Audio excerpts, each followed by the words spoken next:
This is Frequency Bone Summer Music Connection 7. And this video I'm calling Approaching Truth. And it's to help in the blog post called, that was especially for teachers, about approaching truth to your students. And this isn't always an easy territory. Let's face it. Someone wants to come and study with you, or any teacher, and they want to get some insight into their playing.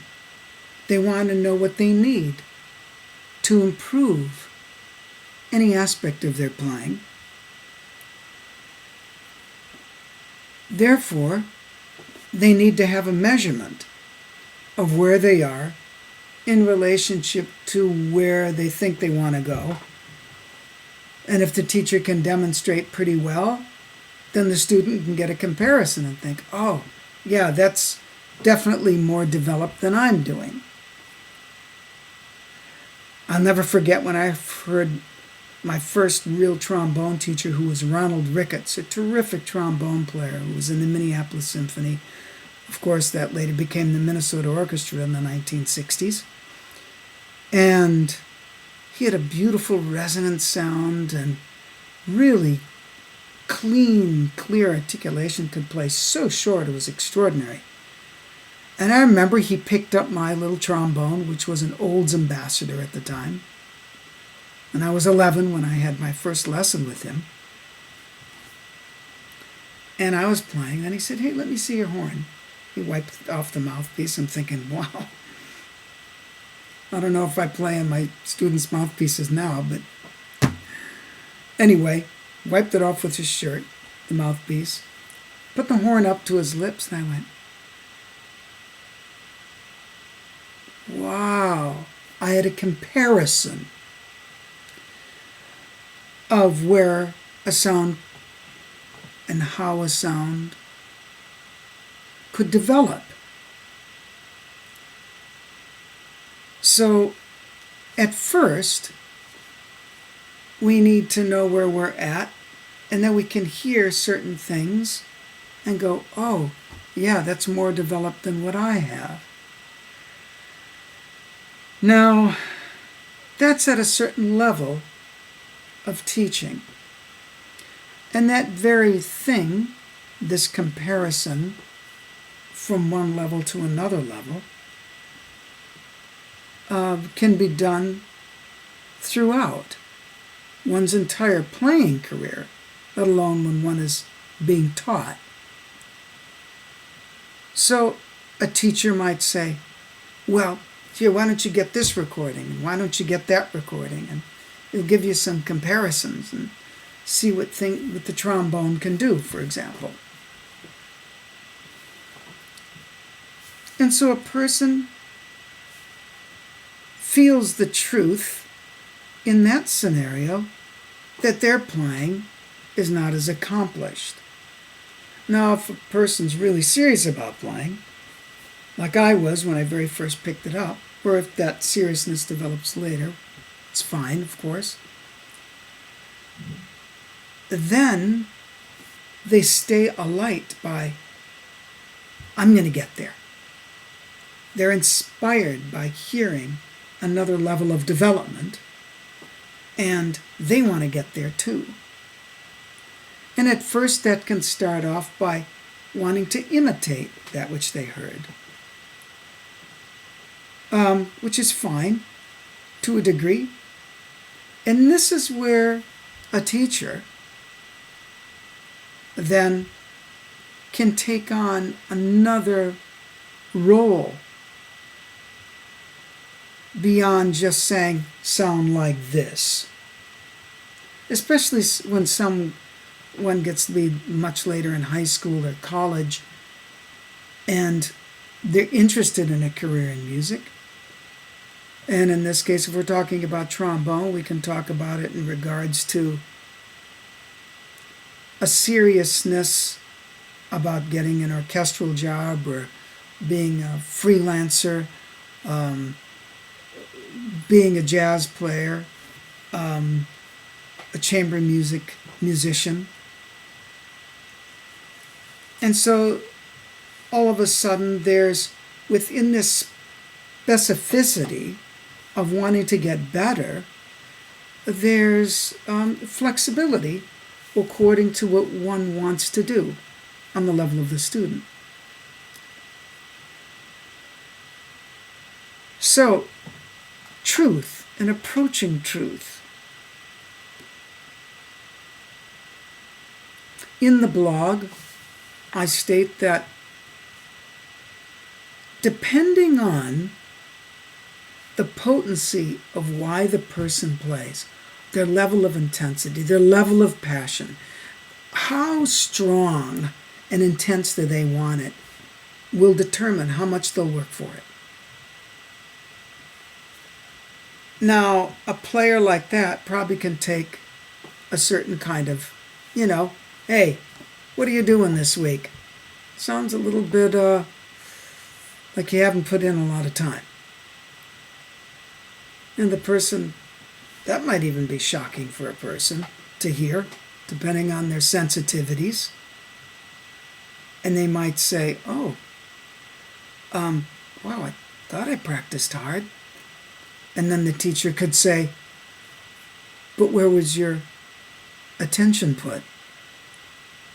What were you focusing on during all this time? Did you allow yourself to listen to yourself? Not just through playing and hearing a recording back, but while you were playing, where were you? What were you trying to do? And this causes an awakening in the student's consciousness of an awareness of themselves. And they might see certain truths, like, I guess I was preoccupied just with intonation, and I was forgetting to breathe. And so we can see then that a person can get separated from approaching playing and music with an integrated wholeness. Now that's a whole journey in itself. And a person can get stuck at various points. How do we approach that stuckness? And this is something I approach in the blog post. Do you say to someone, you sound awful? Depending on who you're saying it to, the person could maybe go, oh gosh, you're right. Wait a minute, I really didn't put in the right kind of time this week. Or I'm preoccupied with something else. Or, I just broke up with my partner, or whatever it might be.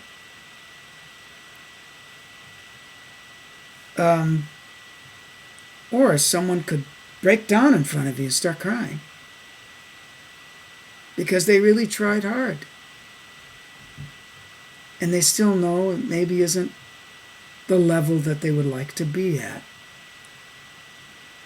Now, this is an important truth that I've discovered. Depending on how someone was taught, oftentimes will govern the way that they teach. So, oftentimes how one gets something, one will then give it the same way.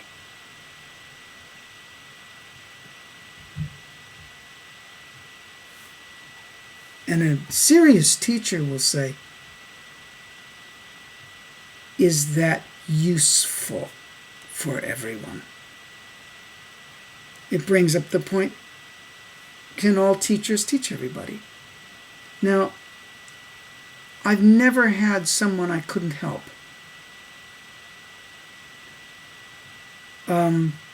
Anybody, no matter what their level.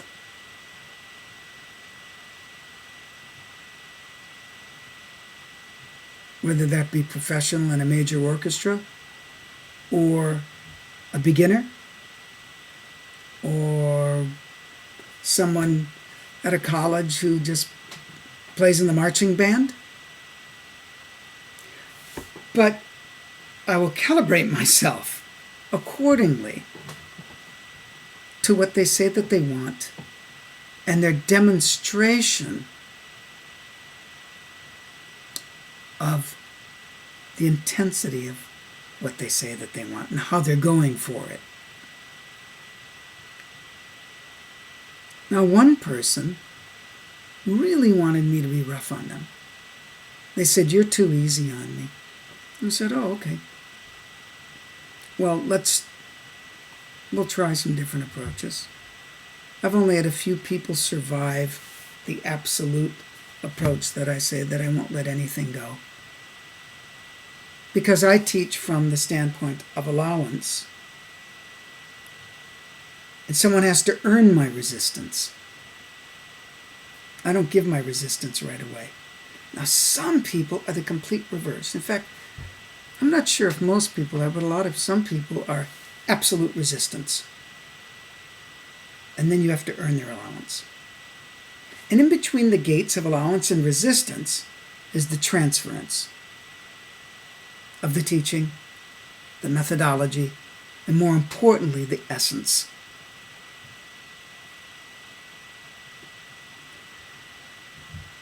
But I told this one person who wanted me to just resist them beyond belief, and one lesson I tried, I just ripped them to shreds. Everything they played was horrid. And I would say, "That was absolutely, did you hear? That wasn't, and I was really just," and they loved it. And I went, "I'm sorry, you're going to have to study with someone else. I will not do that." And the reason why I wouldn't do it, whether the person said they loved it or not, and said they finally got a great lesson, was because I don't believe in it. I believe, yes, certain people, because they're so like this, they earn my resistance right away. But I'm still not going to just rip someone down. I won't do it. I'll say, "Look, snap, 4 years has just gone by. What have you done with what you've been given?" And anybody who's serious, as a matter of fact, all my students, when it gets to be the 4th year, they look at me and they kind of go, "Snap." That's how fast it goes. And that's a truth. That's a major truth. And as I put in the blog post, there's major truths and minor truths. But the major truths, or the root causes, govern minor truths because they're more permanent. Not that you can't change a root cause, but depending on why a person plays, the root cause of why they play, depending on that reason, is going to create what's possible.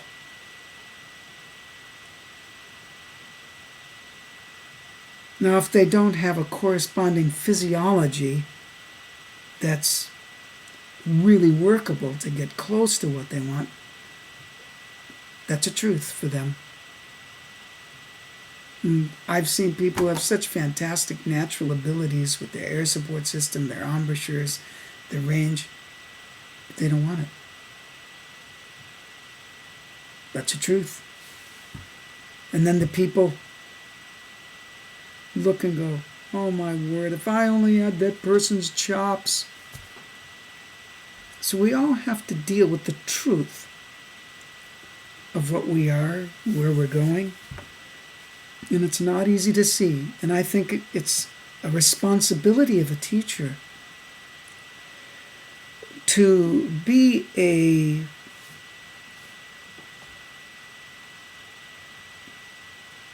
dispenser of truth according to need and what the person can actually handle. And that might take time on the teacher's part to discover more of that. I don't believe someone should just walk in and just get absolutely chopped to shreds. And as like I was saying before, if a person, if they're given something a certain way, or they receive something a certain way, then they're going to give it out in a certain way. And so if a person is used to getting really rough treatment in a lesson, and they've gotten good, they might think that everyone else should be just plummeted.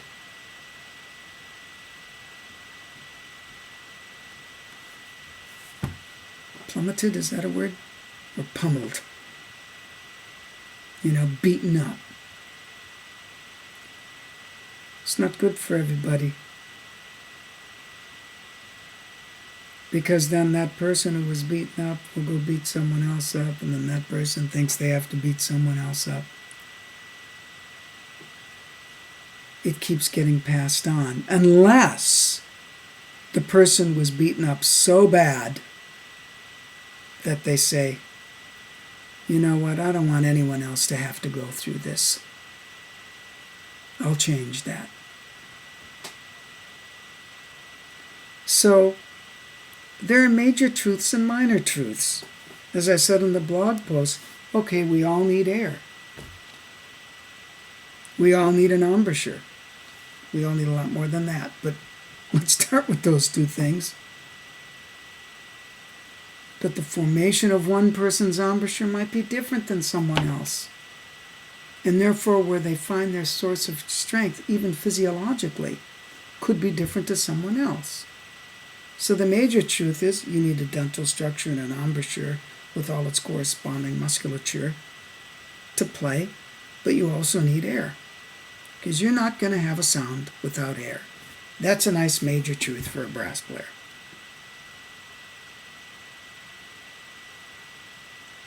Okay? That you might be the kind of person who takes in air like this, and not like,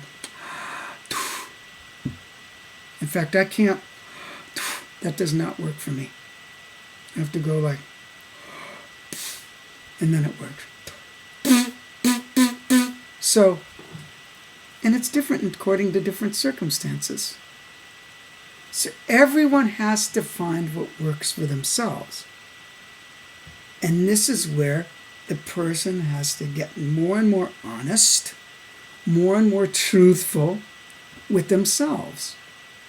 And with that, they will open up where they really need to be, where their source of energy is.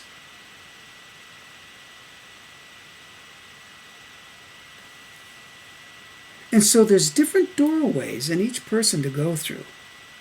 If you know that a person loves just, practicality, you can have your lesson have maybe a little bit more of that flavor than you would for someone else. Practicality, I mean, sequential education. This goes to this, this goes to this, this goes to this, this goes to this.